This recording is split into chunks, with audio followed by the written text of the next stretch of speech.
Hey, what's going on, YouTube? It's K-Dog's Kennel coming back at you with another episode of Do You Remember?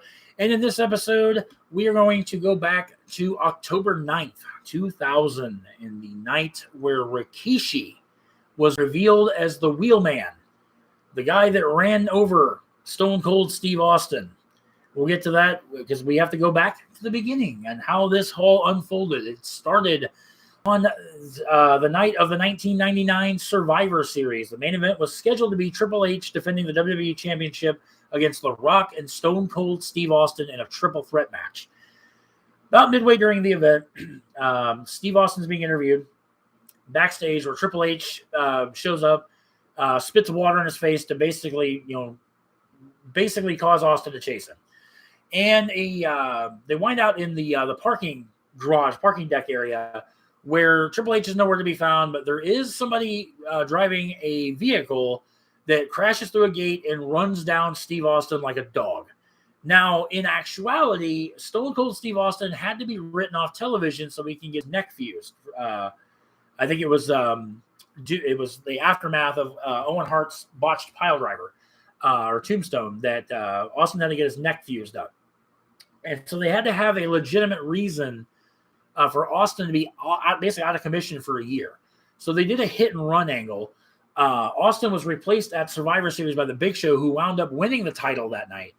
And so you kind of go through months and months of Steve Austin. It was shortly after his surgery. Actually, it was a few months after his surgery, where it was Triple H and The Rock at Backlash in 2000, where Stone Cold was going to be in the corner of The Rock. And it kind of kickstarted almost a year-long feud between Austin and, of course, this is still going, Austin and McMahon and all that other crap that's going on. So we get to what is it, Unforgiven. I think it was Unforgiven when Austin starts launching his own investigation to who ran him down. They kind of dropped the angle for a few months, especially during the Triple H Rock feud or whatnot, and then it picks back up in the fall, where Austin is going to launch his own investigation. He came back at Unforgiven in 2000. I think he ended up stunning Steve Blackman because Shane McMahon comes out and ousts Blackman as the driver because I think it was in '99 where Steve Blackman backed a car into Ken Shamrock, and he's like, Blackman's got a history of vehicular violence. So Austin, of course, comes out, stuns Steve Blackman. Shane's, all happy, and then all of a sudden Shane gets stunned as well. Austin knew Shane was full of shit.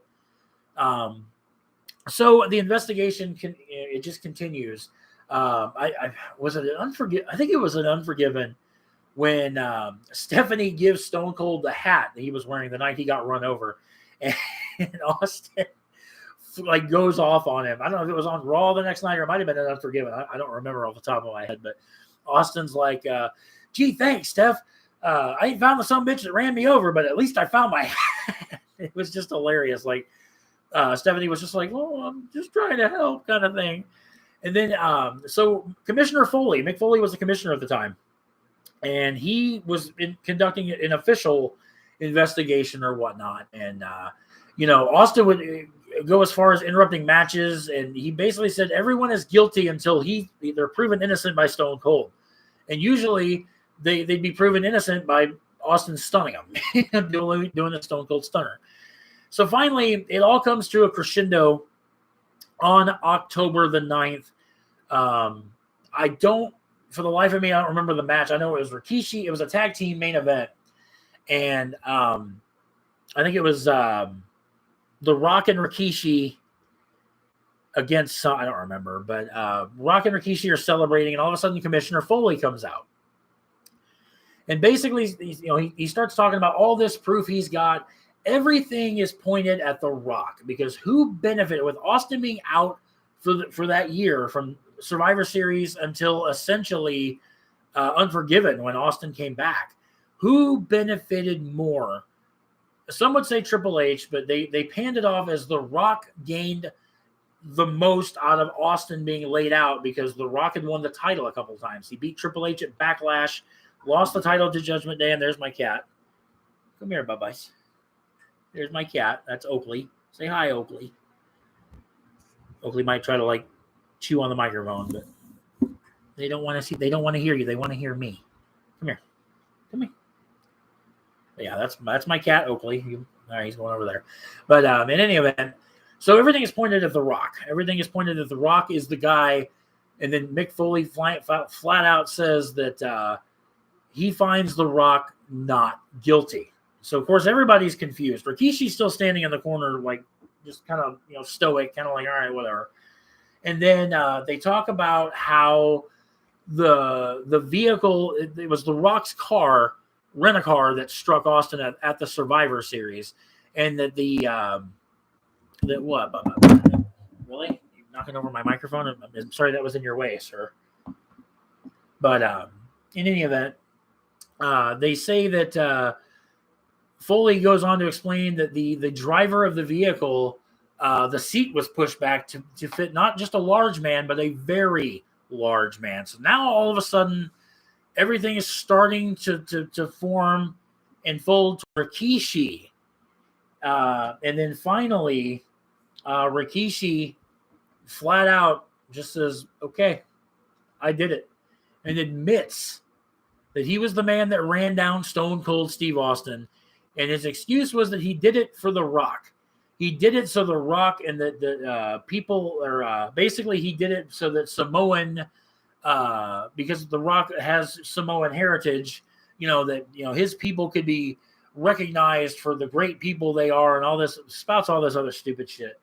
But it was shocking that Rikishi, this fun-loving guy, this big 400-pound guy that comes out and dances and shakes his ass and sticks his ass in people's faces, could be such a malicious person. Now, granted, as the storyline would continue to unfold, it was Triple H that was the mastermind behind the attack, but Rikishi was the wheelman. This ended up, I think it was on SmackDown. The following week on SmackDown, Austin's out waiting for Rikishi. He's going to beat the living piss out of him, and Foley basically says he's going to hand deliver Rikishi to Austin. Gives him a match at No Mercy, and Austin scoffs. And he's like, the hell with that. This sumbitch took 11 months out of my life. I'm going to beat the living shit out of him. They make it a no-holds-barred match, so we go to No Mercy. Austin beats the shit out of Rikishi. My only knock on that match is it ends when he props Rikishi up against outside, and he's going to run over him with his truck, and a cop car comes out of nowhere, and that ended really stupidly. But it was the fact that Rikishi was ousted as the wheelman that was shocking. It was like, whoa, didn't see that coming at all. Like I said, Steve Austin Triple H rather, would be the mastermind behind everything on Raw.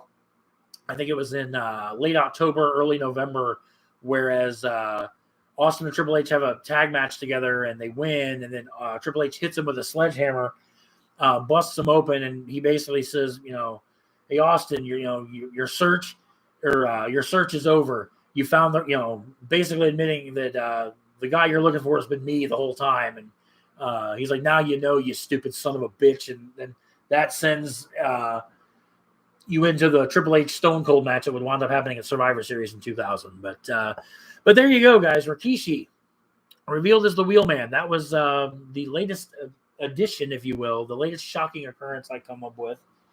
And so, yeah, I said, let me know in the comment section, guys, or any topics you'd like me to touch on. Remember, like I said, I'm sure I'm probably missing some things here and there, but like I said, I try to do these literally by the seat of my pants. I don't take notes on this. I try to use my brain and try to remember this stuff. Hard to believe this happened 22 years ago, a little over 21 years ago, but still 22 years ago. It's a long ass time. So make sure you guys subscribe to the channel. Let me know in the comments your guys' thoughts on this. And like I said, any topic you would like me to touch base on. Because like I said, I'm sure there's hundreds of others I haven't even thought up of yet. So, but anywho, I'm going to get off the camera and get myself some supper. So I love you guys so much. Thank you guys for watching, and I will catch you guys in the next video. Take care.